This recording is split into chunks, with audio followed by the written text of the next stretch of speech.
गरीब फिश कढ़ी वाली बहू की सफलता की कहानी। बंगाल के एक छोटे से गांव में सुधा अपने माता पिता के साथ रहती थी।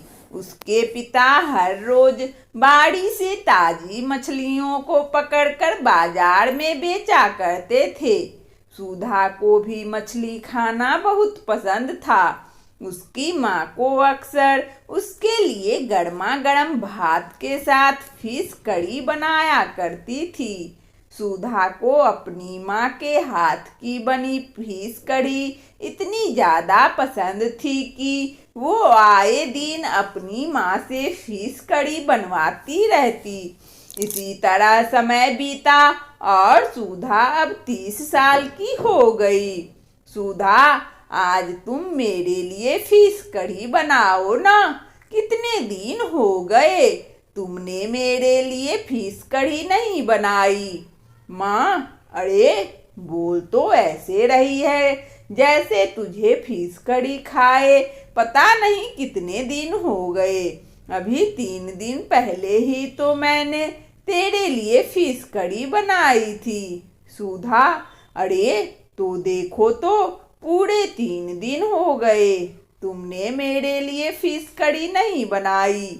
मैं तो अगर एक दिन भी तुम्हारे हाथ की बनी फिश कढ़ी ना खाऊं ना तो मुझे अजीब सा लगने लगता है। अब तो फिर भी मैंने 3 दिन से तुम्हारे हाथ की फिश कढ़ी नहीं खाई। माँ, अब तू बड़ी हो गई है। अब मैं कब तक तुझे अपने हाथ की फिश कढ़ी खिलाऊंगी। अब तो तू मुझे अपने हाथ से ही गर्मा गर्म भात के साथ स्वादिष्ट फिश कढ़ी बनाकर खिला। मन तो मेरा भी बहुत करता है तुम्हें अपने हाथ की फिश कढ़ी खिलाने का, लेकिन क्या करूं। मैं चाहे कितनी भी कोशिश कर लूं लेकिन तुम जैसी फिश कढ़ी कभी नहीं बन पाती। पता नहीं तुम फिश कढ़ी में ऐसा कौन सा मसाला डालती हो जो तुम्हारे हाथ की फिश कढ़ी इतनी टेस्टी बनती है।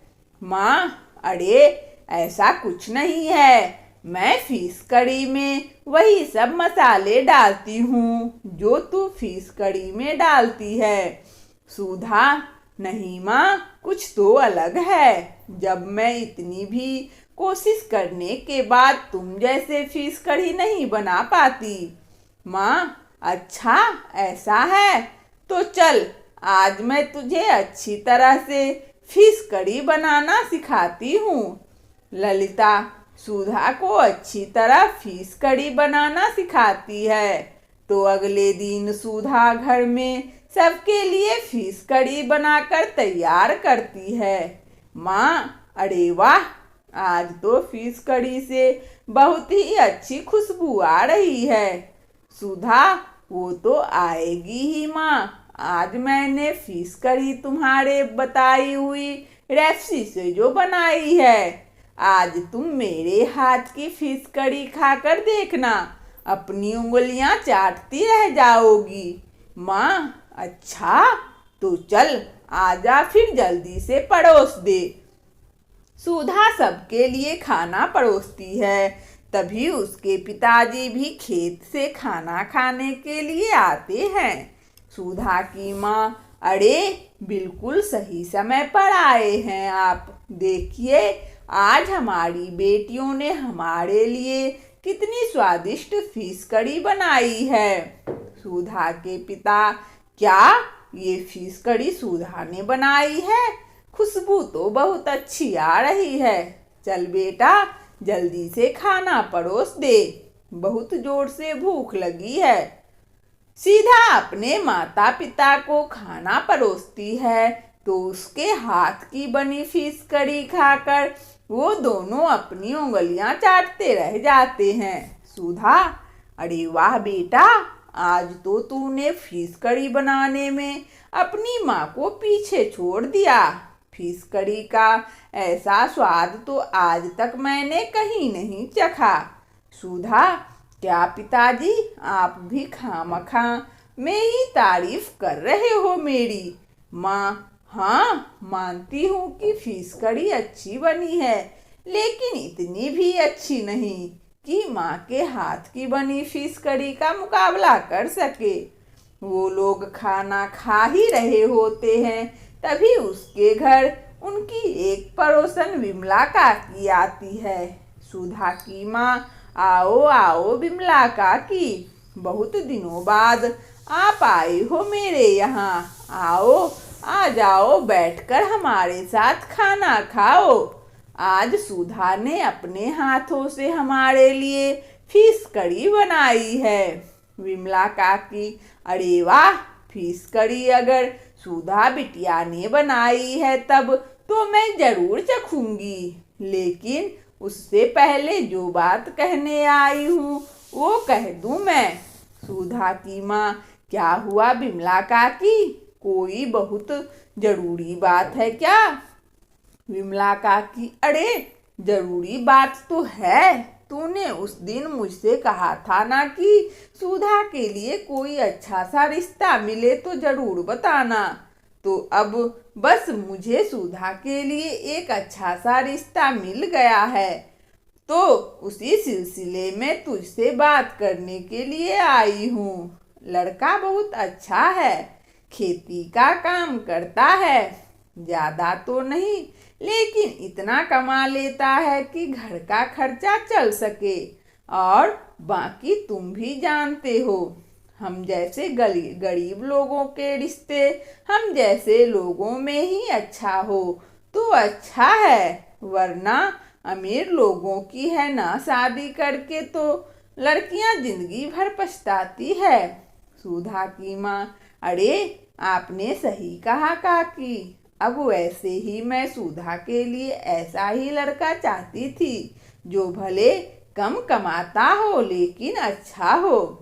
अच्छा हुआ जो आपने मुझे इस रिश्ते के बारे में बता दिया। अगले हफ्ते घर बुला लीजिए। अगले हफ्ते सुधा को देखने के लिए लड़के वाले उनके घर पर आते हैं। पहली नज़र में देखते ही सुधा उन लोगों को पसंद आ जाती है। कुछ महीने बाद शादी करके सुधा अपने ससुराल चली जाती है। मोहन, सुधा, मैं खेत में जा रहा हूँ, दोपहर में खाना खाने आऊँगा।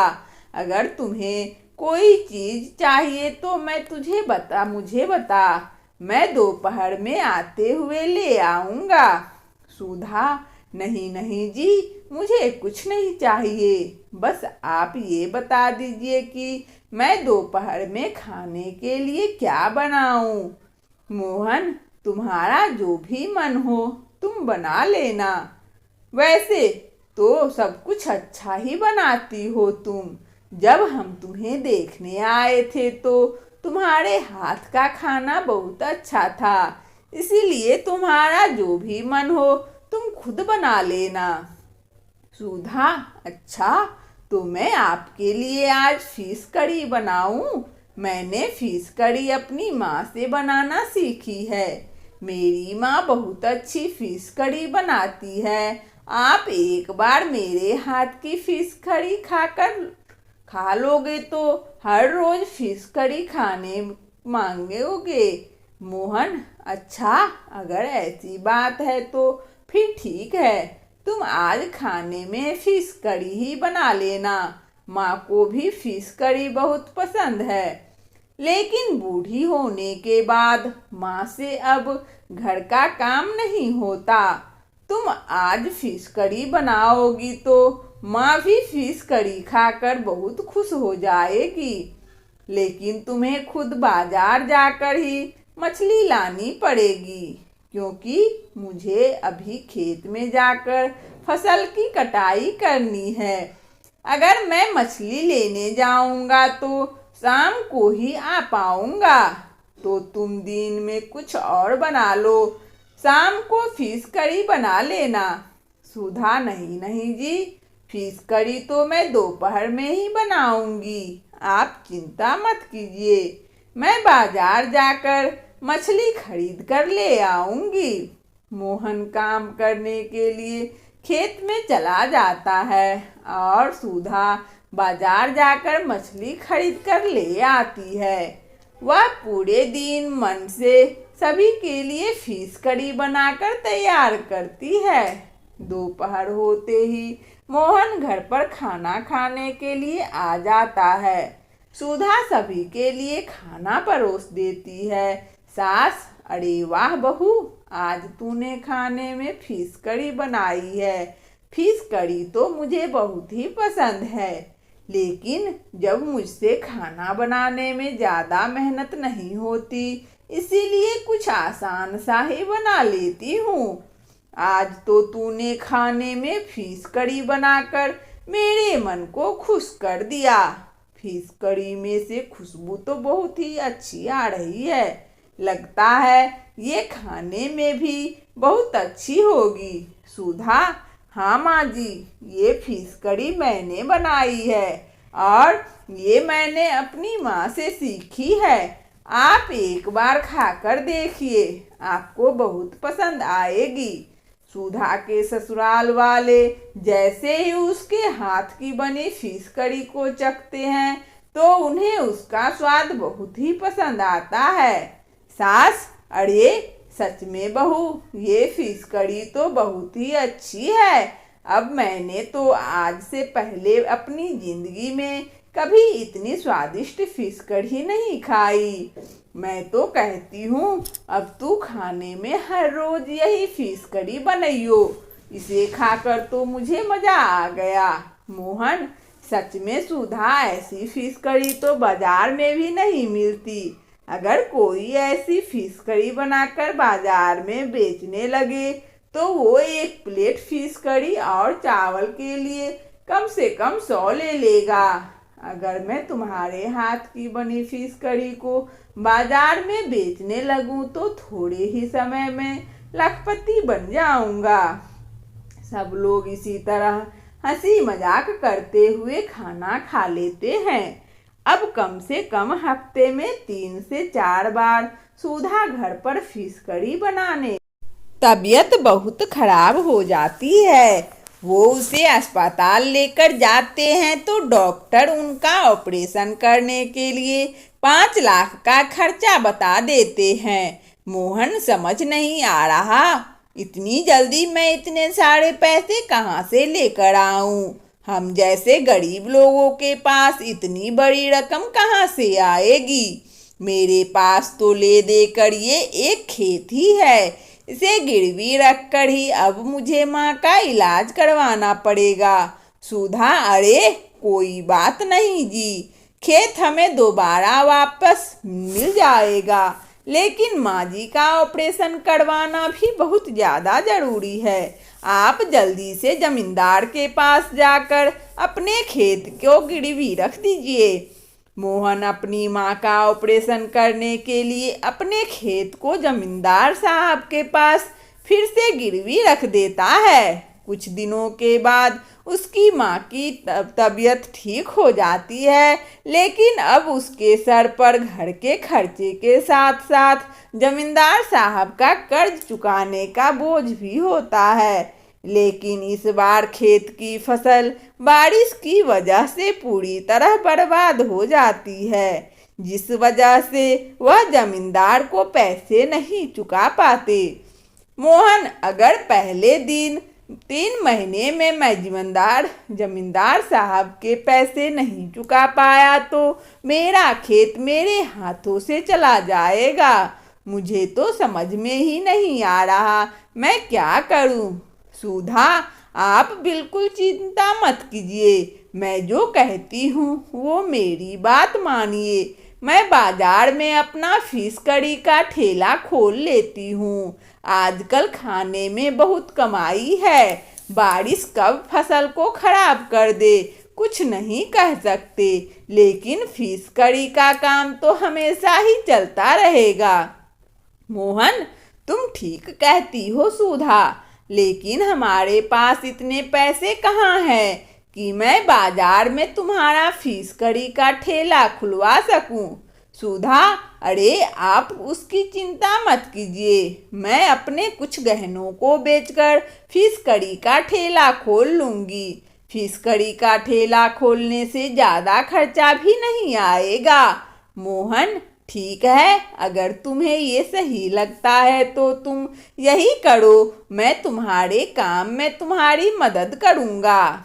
मोहन सुनार के पास जाकर सुधा के कुछ गहनों को बेच देता है। उन पैसों में सुधा बाजार में अपना फिश कड़ी का ठेला खोलती है। उसके हाथ की फिश कड़ी लोगों को इतनी पसंद आती है कि बहुत ही कम समय में वो पूरे बाजार में गरीब फिश कड़ी वाली के नाम से मशहूर हो जाती है।